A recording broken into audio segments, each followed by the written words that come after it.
G Sudhakaran നേരെ താങ്കൾ സൂചിപ്പിച്ച പോലെ കോൺഗ്രസ് നേതാക്കളുമായും BJP നേതാക്കളുമായും വീട്ടിൽ കൂടിക്കാഴ്ച നടത്തുമ്പോൾ ജി സുധാകരൻ മറുകണ്ഠം ചാടുമെന്നുള്ള ചോദ്യോടെ ഒതുക്കുന്നുണ്ട്. അല്ല, ഇപ്പോഴത്തെ കണ്ടീഷനിൽ ഞാൻ പറയട്ടെ, സുധാകരൻ ഒരു ഘടകമൊന്നുമല്ല.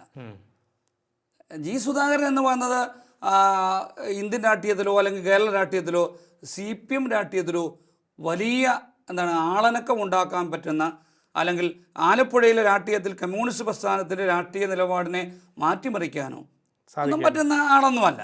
അദ്ദേഹം പാർട്ടിയോടൊപ്പം നിന്നപ്പോൾ അദ്ദേഹം ഒരു സഖാവ് എന്ന നിലയിൽ പാർട്ടി അദ്ദേഹത്തെ നിർത്തിയിട്ടുണ്ട്. അദ്ദേഹം അവിടുത്തെ ഒരു നേതാവായിരുന്നു. പക്ഷേ അദ്ദേഹത്തോടൊപ്പം ജനപ്രിയനല്ല എന്നാണ് പറയുന്നത്. ജനപ്രിയനായിരുന്നു.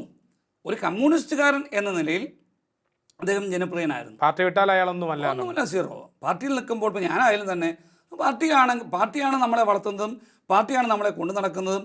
പിന്നെ നമ്മുടെ എഫേർട്ട് വേറെയാണ്. അപ്പം പാർട്ടിയുടെ ഭാഗമായിട്ട് പാർട്ടിയുടെ നയങ്ങൾ കൊണ്ട് നടത്തുന്ന എത്രയോ പേരാ നമുക്കറിയാം. രാഷ്ട്രീയത്തിൽ വന്നിട്ട് ഒന്നും ഇല്ലാതായിപ്പോയ എത്രയോ പേരുണ്ട്.